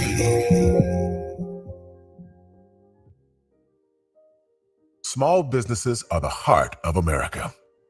But you don't have to go it alone. As the nation's largest nonprofit resource of expert business mentoring, SCORE has helped millions of entrepreneurs build their businesses for free. Get the connections, education, and guidance you need with SCORE. We're ready to help. Find a mentor today at score.org. Michael's tax debt with the IRS was an absolute nightmare. I ended up owing about $160,000. Then he found out about Clarity Tax Relief. Clarity Tax Relief are some of the nicest people. It's like being part of a family. And when it was over, Clarity Tax Relief saved me a boatload of money, and the garnishment stopped, which was a beautiful thing. Call Clarity Tax Relief now. 800-644-5111. 800-644-5111. Individual results may vary. Visit claritytaxrelief.com for more. In a world full of noise, one station keeps it real. KBLA Talk 1580, where the conversation goes deeper, the voices sound like yours, and the issues that matter most to our community take center stage. Progressive, powerful, unapologetically us. Whether you're driving through the city or tuning in from your home or office, join the public square. KBLA Talk 1580. Your home for talk that enlightens, encourages, and empowers. Listen live on our free KBLA 1580 app, on our website at KBLA1580.com, or on your radio dial at 1580 AM. Unapologetically progressive. Don't be anxious or confused about AI. Take control of your career when you get the skills to tackle real business problems and design specialized solutions. HR Dive reported that entry-level talent with applied AI credentials can receive up to a 25% salary boost. But where do you find training that you can trust? Future-proof your career and deliver more value with Humans Lead the Way AI. Their hybrid learning courses use practical definitions, real-world examples, and strategic insights to help you and your team understand AI with confidence. No magic, no hacks, no shortcuts. Just practical knowledge that helps you use AI more successfully. Don't wait. AI can never replace people who know how to use it well. Register for courses today at humansleadtheway.com. That's humansleadtheway.com. Now back to more of Jesse Jackson Jr. on KBLA Talk 1580. The Jesse Jackson Jr. Show. The Jesse Jackson Jr. Show. The Jesse Jackson Jr. Show. The Jesse Jackson Jr. Show. King Quality drop the beat. Come on and talk with me. Come on and listen to me. Come on and talk with me. Come on and listen to me. KBLA Talk 1580. I'm Jesse Jackson Jr. Welcome forward to the Jesse Jackson Jr. Show on KBLA Talk 1580. We're on the grind with Barbara Arnwine, president and founder of the Transformative Justice Coalition. And before we pivot to other issues, I do want to close the loop on this question of Mississippi. There is a reason that those of you who can hear my voice live in California and you do not live in Mississippi. There's a reason I live in the city of Chicago, Atlanta, Georgia, Greenville, South Carolina. I spend a lot of time in Washington, D.C., and I do not live in Mississippi. There is a reason why Black folk live in Atlanta, Georgia, college educated, don't want to be in Mississippi. Mississippi's history since 1954 traces a brutal, well-documented arc of racial terror, resistance, and incomplete reckoning. From 1954, early into 1960s, it's known as the Massive Resistance Era. After Brown versus the Board of Education, Mississippi responded with open defiance. White citizen councils formed in 1954 using economic retaliation, firings, foreclosures, loan denials against Black families who supported integration. The state created the Sovereignty Commission in 1956, a taxpayer-funded spy agency that surveilled civil rights activists and fed information to segregationists. Lynching continued as an instrument of control. Emmett Till was murdered in 1955 in Money, Mississippi for allegedly whistling at a white woman.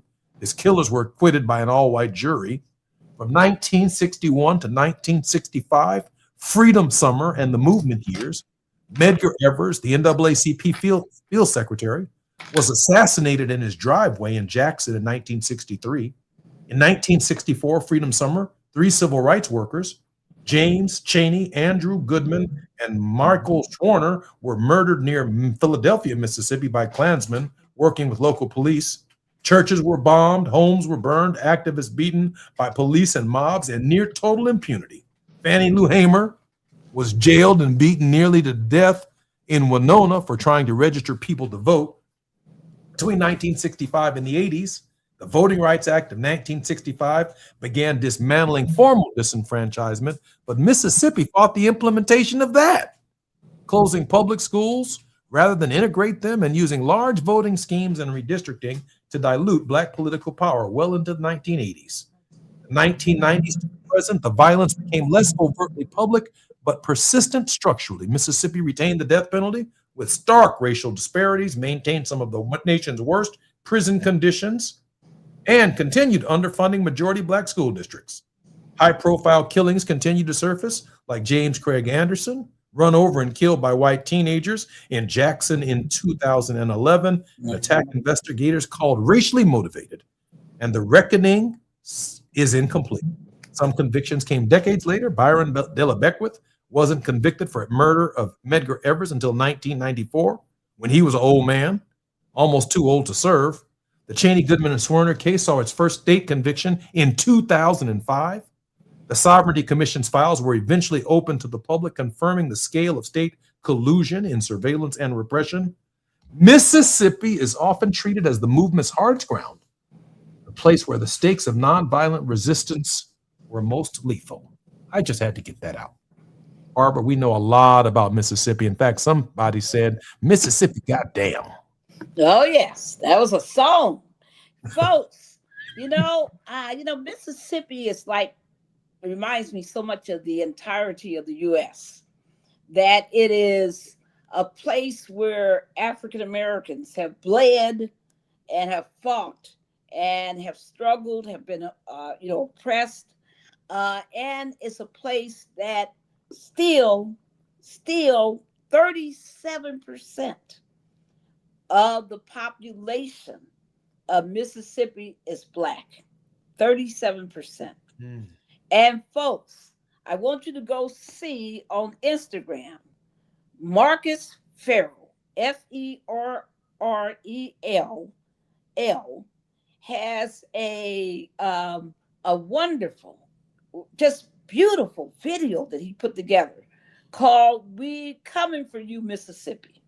And what he does is he breaks down the political power of Blacks in Mississippi and what's happening in Mississippi with that power and where the promise is of that power and why this repression is so ugly, because they know it too. And I want you people to go look at that video. It's powerful. It's good. And it just speaks to the reality in Mississippi. So Mississippi, evil. In the last 3 years, there have been 5 unaccounted for deaths of young Black people. Unaccounted for deaths. Strange deaths. I don't know if people have seen the brother. I said, Black folks are something else. Have you seen the brother who has the video out where he tries to lynch himself to try to show how stupid it is that they're alleging that all these Black folks have hanged themselves? And he tries to show you how dumb it is and what it would take to actually hang yourself. It is amazing that Black folks are being this thoughtful, this creative, and this this hard in this era.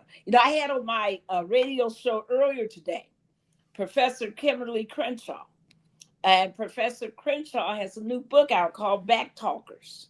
And I don't know if people have seen it. It's an incredible book. You should buy it because she's the creator of one of the creators of critical race theory, which the right wing is losing their little minds about. And she's also one of the creators. She is the creator, that is, of the concept of intersectionality. And these are basically liberation tools for really analyzing what we're going through. And she was on today just talking about this current fight against anti-Blackness in America, this current, all the deceptive and evil ways in which people, treat us. Also out today, folks, is a new poll. Oh, you know how I'm always on the polls, okay? So the Black Women's Roundtable, under the leadership of Melanie Campbell of the National Coalition for Black Civic Participation, has a new poll out of Black women talking about what's going on in America today. I recommend it to everyone. Just look it up. Black Women's Roundtable, 2026, survey, Black Women's Survey. Look it up. It just came out today. It was just released. I haven't read it in depth yet, but it's fascinating. It's a real reflection of what's happening in this country with Black folks. And I just want us to be grounded. Barbara, what is some of the preliminary data? What is some of the preliminary data from the poll saying? Woo! Most Black women say that their economic circumstances have gotten worse. So they're not better off 4 years later than they were 4 years ago, that famous Ronald Reagan line. And not only that, the job loss, which we know has been happening, is documented. 88% of them say that they are not paid equally to wow. 88%? 88%. Wow. People, it's worth getting. And we should have Melanie come on with me. Probably I'll try to get her to come on next week. Unless more than welcome. Just came out today. More than welcome. We should walk through the poll because it is shocking. But it's not unexpected based on what we know is happening out there. By the way, people, today, why did she release the poll today? Because it's Black Women's Pay Equality Day. This is the day. Everybody, how many months have we been involved in? This is the day in which Black women's pay catches up to white men's pay. What is that? 7 months later?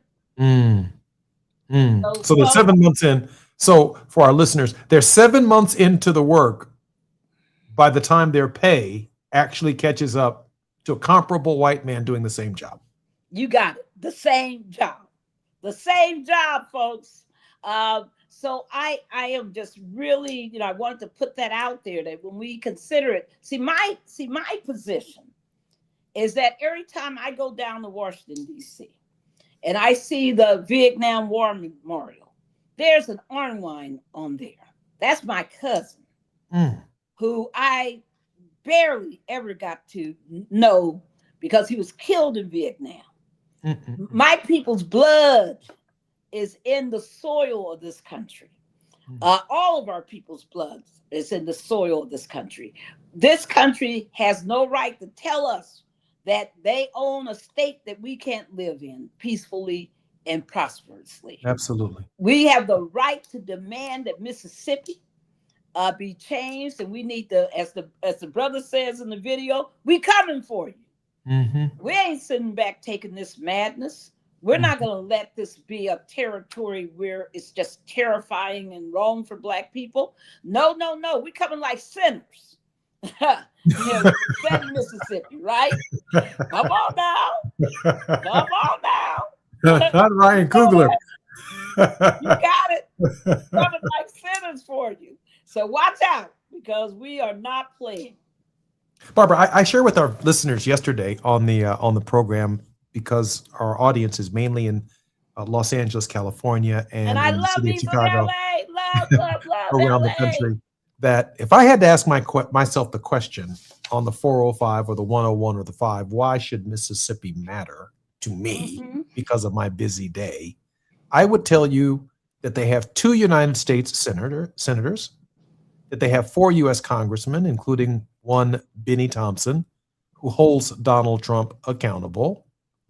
It is a state where his district could be eliminated, consistent with the Voting Rights Act and the challenges to the Voting Rights Act of 1965. But most importantly, those senators and those House of Representatives have something to say about your health care and about your Social Security and about the role of the federal government in building highways. If you're stuck in traffic on the 405 or the 110 right now, you are there because Congress did not appropriate enough money in a highway transportation bill to make your commute easier. The quality of your life isn't just the 2 senators you voted for in California or the 2 senators we're voting for in Illinois. It takes 51 senators, 2 of which are in Mississippi, to make a difference. And it doesn't make sense in 2026 that we still have communities in Mississippi that don't have streetlights. Hey. I mean, sundown towns, the terror that Black people live under in some of those communities. Go ahead, Barbara, do your thing. We have communities in Alabama that don't have public sanitation. Come on, I've seen those outhouses. Come on, folks. We just have to understand that none of us are free, as Ella Baker said, until all of us are free. That there's no such thing as, my family left Louisiana. My dad, as I recounted, left Texas under threat of being lynched. We got to understand that even though we went to California, we didn't find peace there. And every time I hear, I listen to the show and I hear Tavis talking about what's happening in Crenshaw on the Crenshaw Boulevard. I used to live near there. I lived right off of Leimert Park, for all of you LA people. And I lived there, for when I got out of college for a number of months.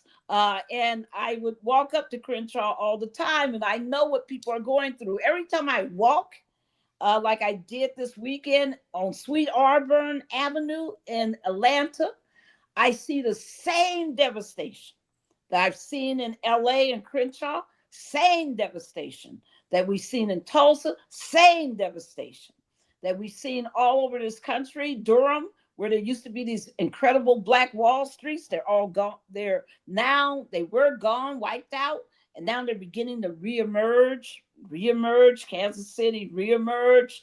But it's only because we're doing that work. And folks, we got to have the vision, the power, the determination, and the drive to do the work. I'm Jesse Jackson Jr. You're listening to the Jesse Jackson Jr. Show on KBLA Talk 1580. When we come forward, we're going to talk about, for just a moment, about how we can support Barbara Arnwine and her work. And then she's going to share with us what's next on the docket of our national body politic and how it impacts us. We're going to discuss that for a moment right here at KBLA Talk 1580. I'm Jesse Jackson Jr. It's Tenacious Tuesday. We're on the grind with Barbara Arnwine. More when we come forward on KBLA Talk 1580. It's afternoon drive time with Jesse Jackson Jr. Only on KBLA Talk 1580.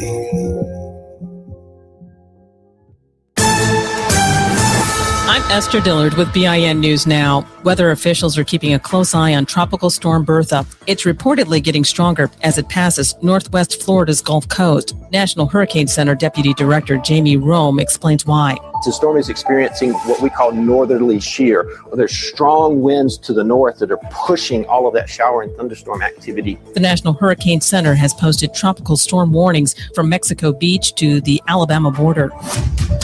Early voting for a primary in Michigan kicks off on July 25th, which prompted the testing of voting machines on Monday. The public was invited to watch. WDIV reports Michigan Attorney General Dana Nessel says this allows voters to see firsthand how tabulators securely count ballots. And the Trump administration is freezing more than $1 billion in Medicaid payments to California and Minnesota over questionable claims. Get BIN News Now on demand 24/7 on the iHeartRadio app. For victims of drunk and drug driving, our grief is unique. But you are not alone. You always have a place at MAD. Call our 24-hour victim helpline at 877-MAD-HELP or visit mad.org. This is the KBLA Sports Minute with Ray Richardson. The immigration crackdown by the Trump administration has made its way to HBCU sports. Johan Sandoval, a star infielder for the baseball team at HBCU Savannah State University in Georgia, is free today after spending more than 2 weeks in detention at an ICE immigration facility in Batavia, New York. Sandoval, a native of the Dominican Republic, was detained by ICE agents after a traffic stop in New York City on July 3rd. Sandoval said he showed the agents a valid ID and proper immigration documentation. ICE officials claim Sandoval's student visa had expired. Sandoval will have to plead his case in court. Until his court date, Sandoval had to agree to wear an ankle monitor to gain his release from the detention center. Sandoval, a junior at Savannah State, was MVP of this year's HBCU Baseball All-Star Game in Atlanta. No debates, no speculation, just the info you need. That's your KBLA Sports Minute. I'm Ray Richardson on KBLA Talk 1580.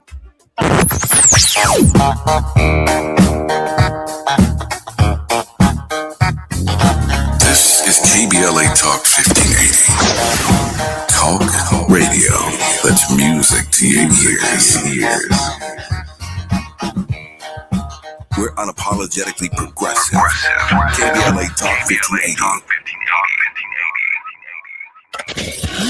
We got a lot to talk about.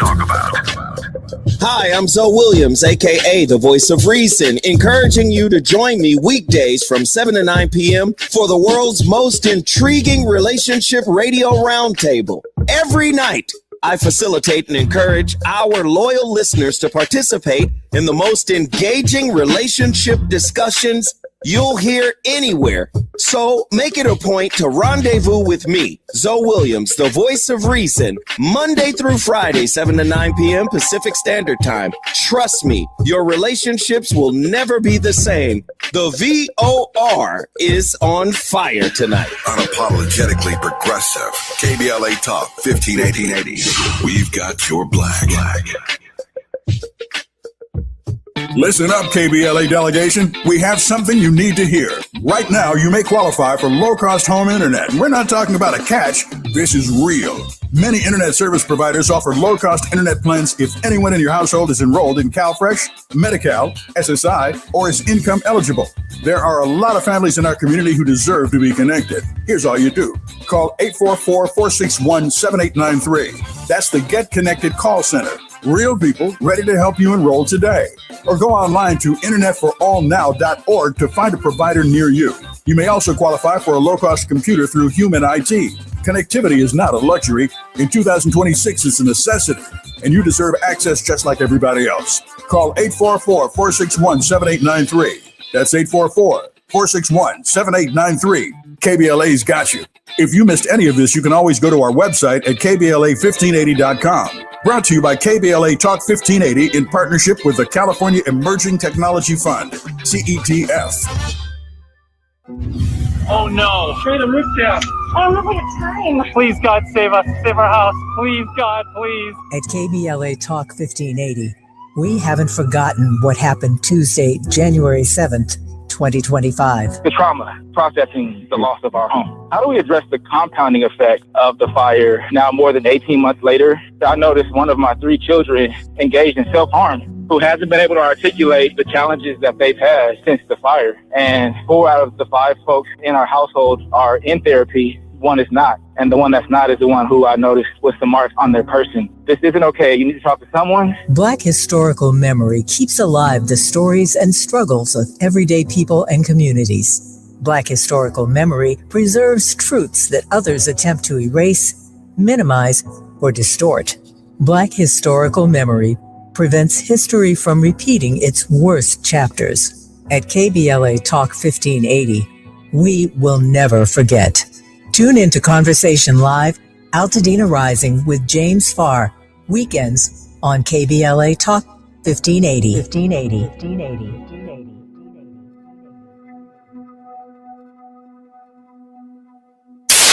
KBLA Talk 1580. We've got a whole lot to talk about.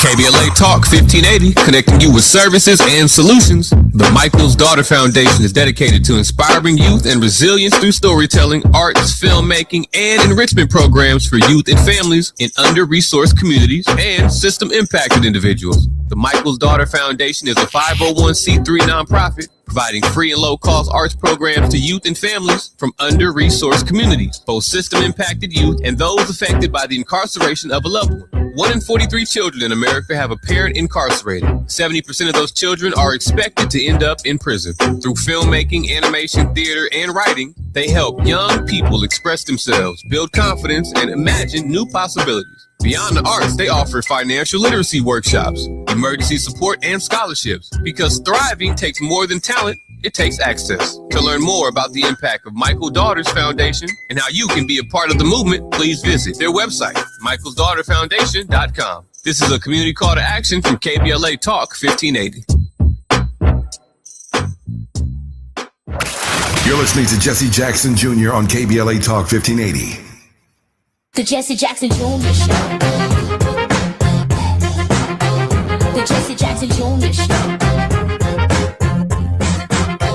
The Jesse Jackson Jr. Show. The Jesse Jackson Jr. Show. King Quality drops the beat. Come on and talk with me. I'm Jesse Jackson Jr. Welcome forward to the Jesse Jackson Jr. Show. We're on the grind with Barbara Wine, and founder of the Transformative Coalition. Barbara currently serves as co-chair and facilitator of the National Commission for Voter Justice, the Millennial Votes Matters convenings, and the Voting Rights Alliance. She was the head of the Lawyers Committee for Civil Rights Under Law from February 1989 until June 2015 and holds the honorific title of President Emeritus. Barbara, welcome forward to the show. It's good to be here. Barbara, let's talk for a moment about how we can support your work and why the support of your work is so important. Everyone, you can make a contribution to the Transformative Justice Coalition at tjcoalition.org, tjcoalition.org. And, I have people who give me $5 a month? I have people who give much more than that, right? Probably triple that. Well, let's just say a whole lot, probably 100 times that. But folks, the bottom line is whatever you give is going to be used wisely. I'm so happy to tell everybody, you've heard me talking about it forever on this show. We're just coming off of the Good Trouble Lives On weekend. Mm-hmm. That's the weekend of action. We had more than 600 plus accounted for events that means people actually put them on the mobilize, but we had hundreds of other events that were unaccounted for.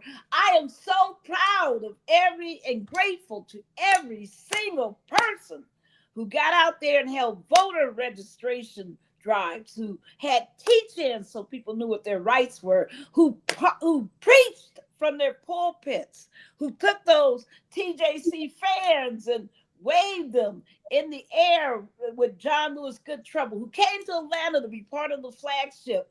Folks, we love you.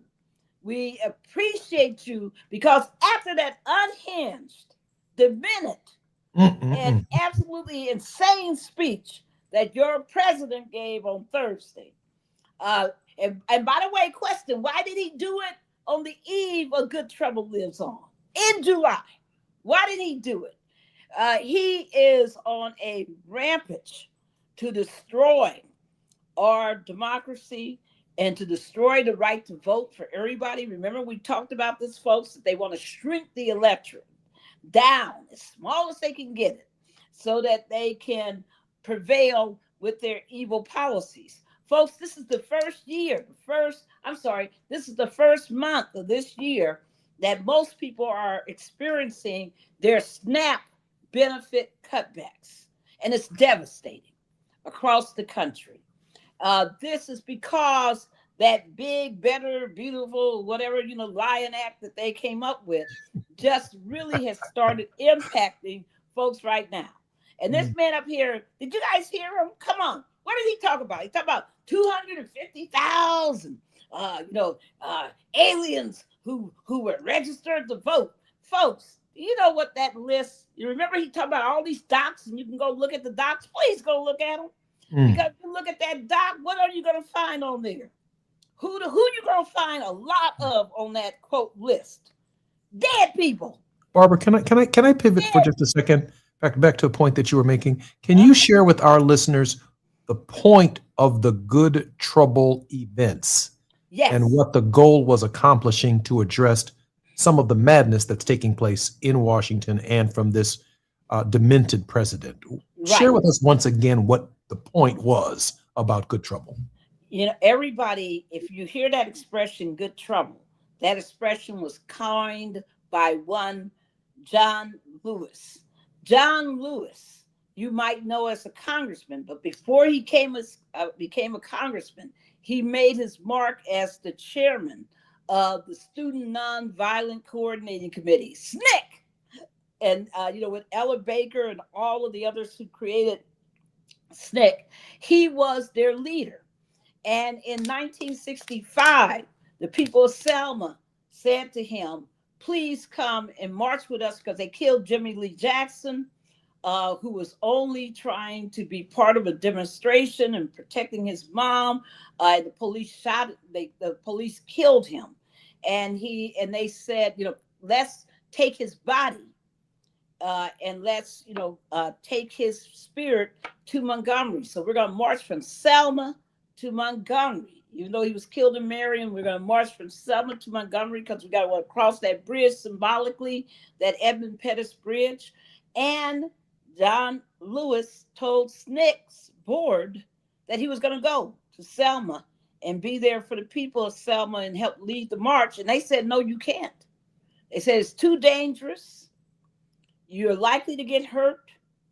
And we forbid you to go to Selma. He said, I'm going anyway.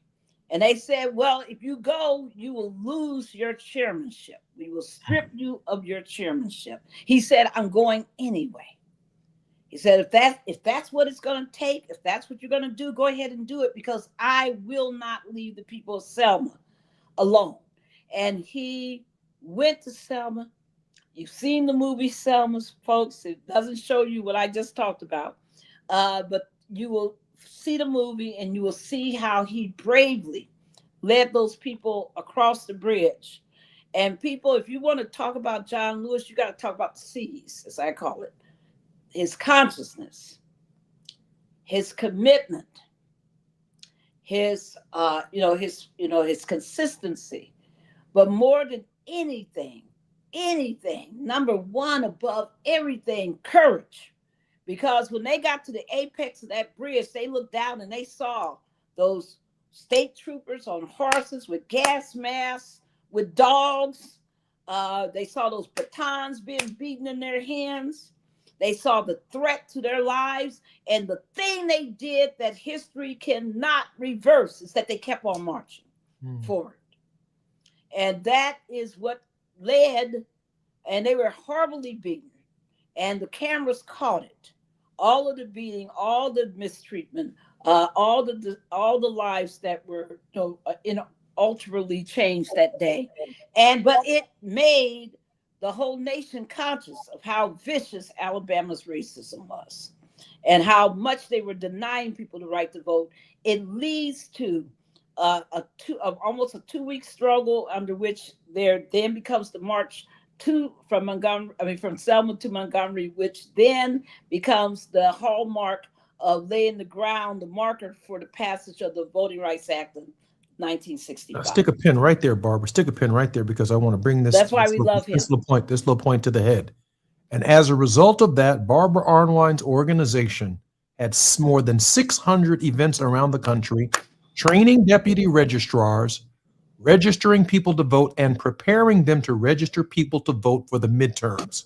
So when we ask you for $5, for $10, for $25, or $1,000 to support the Transformative Justice Coalition, it's because right here on this radio station and on this radio show, and also on Barbara Arnwine's radio show, we are doing the work to get it done. I'm Jesse Jackson Jr. More on KBLA Talk 1580. Go to tjcoalition.org, tjcoalition.org, and make your contribution. More when we come forward. More with Barbara Arnwine in just a moment. While you're stuck in traffic, we can at least bring you up to speed on the news of the day. You're listening to Jesse Jackson Jr. only on KBLA Talk 1580.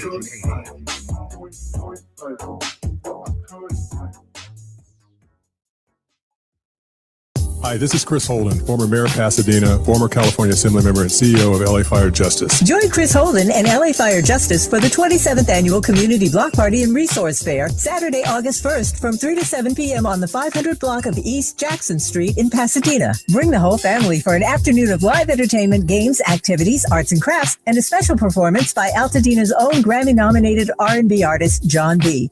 Hosted by James Farr of KBLA Talk 1580's Conversation Live Altadena Rising, Eaton Fire survivors can connect with local organizations, recovery partners, and speak with the LA Fire Justice team about your rights, their case against Edison, and how you can join them in the fight to hold them accountable and seek the compensation you deserve. Come, be part of an afternoon of community, connection, and support. LA Fire Justice is proud to sponsor Conversation Live Altadena Rising with James Farr on KBLA Talk 1580. Advertising Douglas Boxer, Law Office of Douglas Boxer, 221 East Walnut Street, Suite 100, Pasadena, California, 91101. With the attorney responsible for the content of this advertisement, Chris Holden.org.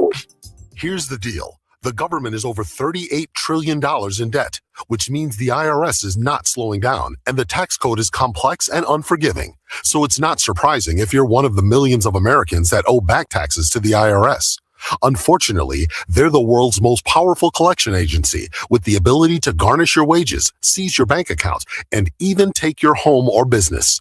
But don't be stressed or worried any longer. We're Optima Tax Relief, America's most trusted tax resolution firm. We have resolved over $3 billion in tax debt for our clients. Our award-winning professionals deal with the IRS every single day, fighting to protect our clients' assets and secure them the best possible deal. For tax help you need, for tax help you can trust, give Optima a call today. Call 800-919-9077. 800-919-9077. 800-919-9077. Optima Tax Relief. Some restrictions apply. For complete details, please visit OptimaTaxRelief.com. Knock, knock, Capital One Bank guy. Wow, Charles Barkley? I just moved into the neighborhood. Can I borrow some Wi-Fi? Sure, Chuck. That's what the Capital One Cafe is here for. Open 7 days a week. Oh, can I use your ATM? My dog walker only takes cash. Anything for a neighbor. Can I try the catchphrase? Sure. Take it for a spin. There's no fees or minimums on Capital One checking accounts. Nice, Chuck. I'll take it from here. Capital One. What's in your wallet? Terms apply. Visit CapitalOne.com/bank guide for details. Capital One and a member FDIC.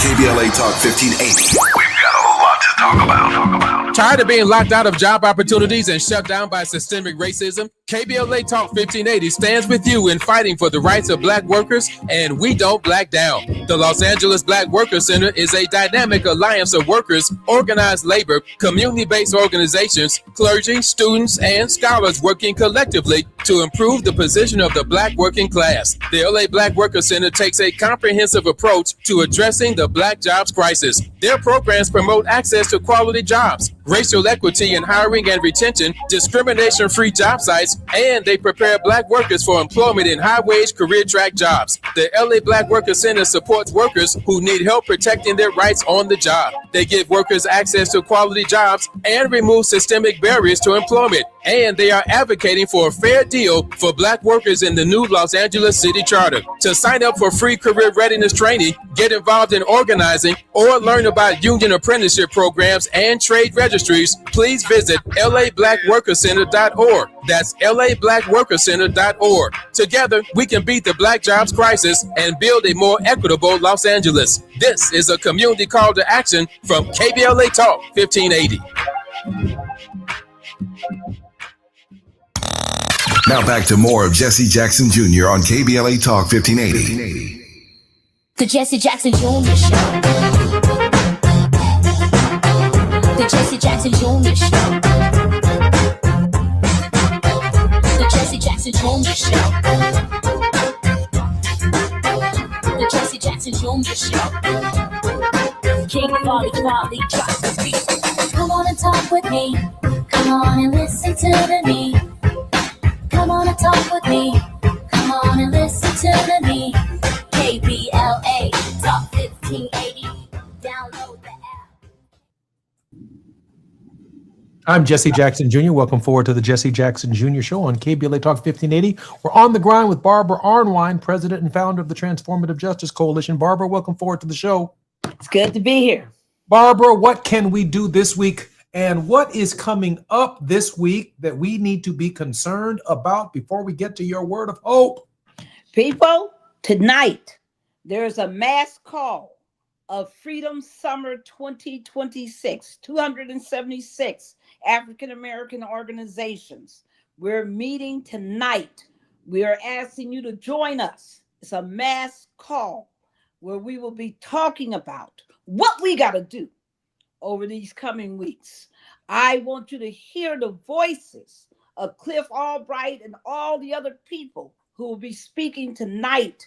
Melanie Campbell, who I mentioned, just did that poll, which, by the way, showed that 48% of all Black women said that they had been personally affected by, who took the poll now, personally affected by pay inequality, personally affected, and it ranges from every age group all the way through the more mature people. But you're going to see her and hear her. Tamika Mallory, you're going to see and hear her. You're going to see and hear Latasha Brown. You're going to see and hear them. Come today. This is not just about talk. This is about what we got to do. So be part of that. How do you get to that? Go to freedomsummer2026.com. freedomsummer2026.org.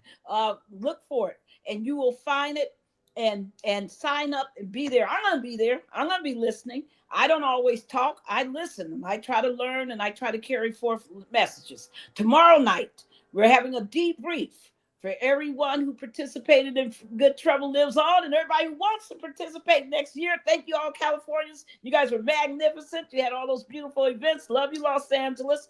And you can go to goodtroubleliveson.org. goodtroubleliveson.org to attend that event. We're also on this Thursday. We will be having the last of the Good Trouble 2026 national weekend events in Washington, D.C. at McPherson Square at 7:30 p.m. Join us. Be there. So don't say that you don't know how to show up. I just gave you 3 opportunities. I understand you're not in D.C., but you can get on that mass call tonight, and you can get on that debrief and future planning, what next steps are for Good Trouble. You can get on that call on Wednesday night. Folks, On Thursday night. Folks. Wednesday night. Folks, we need you. Be there tonight, Wednesday night, Thursday night. Show up and do what needs to be done. Because we don't win by just sitting around waiting for somebody else. We got to move this. Those sisters in pain from that pay discrimination, the children suffering from the SNAP benefits and the food inequality that means, insecurity. Folks, we got to do it ourselves. We got to stand up. We got to be there, and we got to register, and we better vote.